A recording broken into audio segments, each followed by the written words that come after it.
So I'm gonna go ahead and create this plug to do that from the before videos. Let me zoom in. If you remember from what I was showing you, you want the inside to be your positive and your outside to be your negative. All right, so I like to make sure that there's no loose parts here. As you can see, I cut it down to where it's not separated, because when you put this on, I like to be here, and then once it's put together,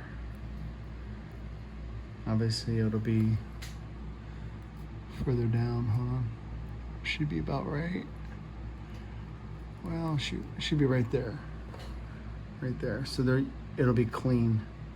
All right, one other key thing to do is crimp that piece on there, so then if anything fails safe, it's not gonna come off.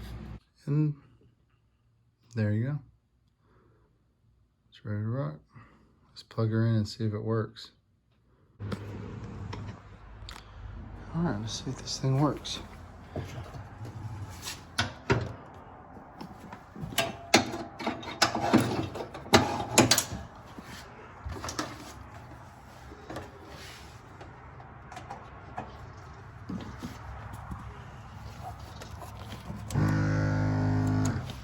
It works.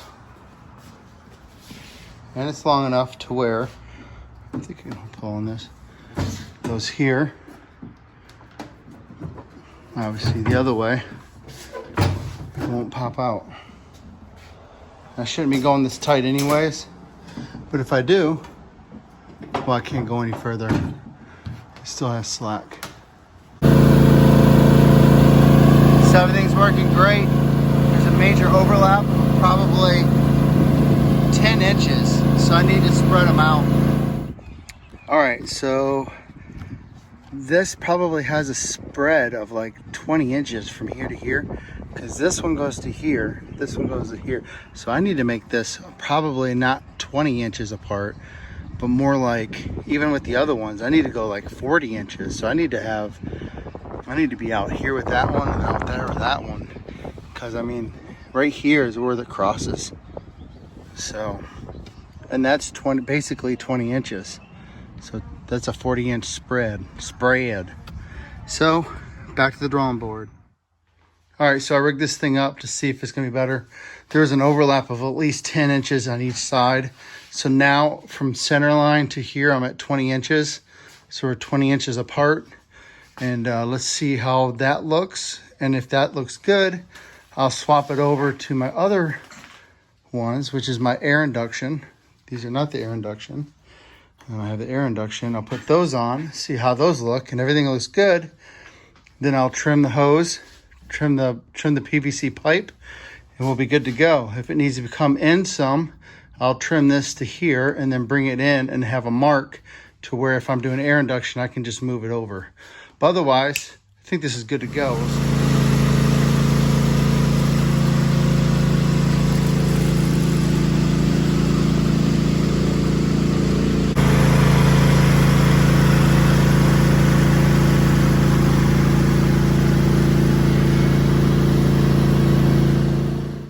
All right, so this is the final as of right now. We have ourselves a pump.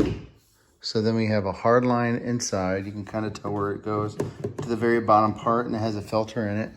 This is a 3/8 inch line for right now. And it works out well.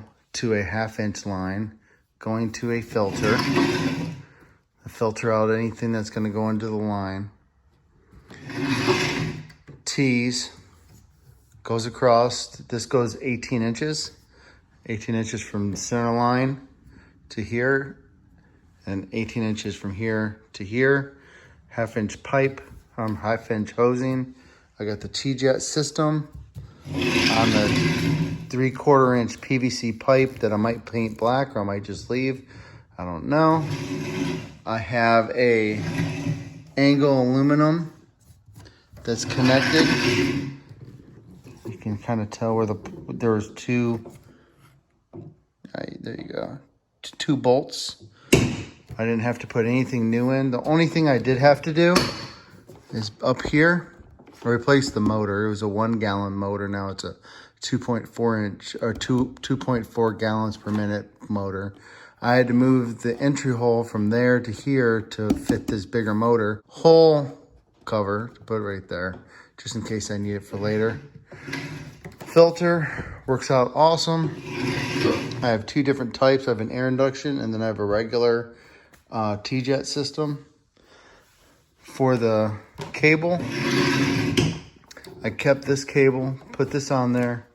It usually has that same size on this. It's an extender.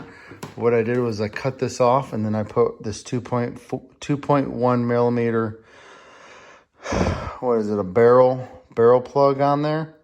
And then soldered it, all that stuff. So that's what's going on with this.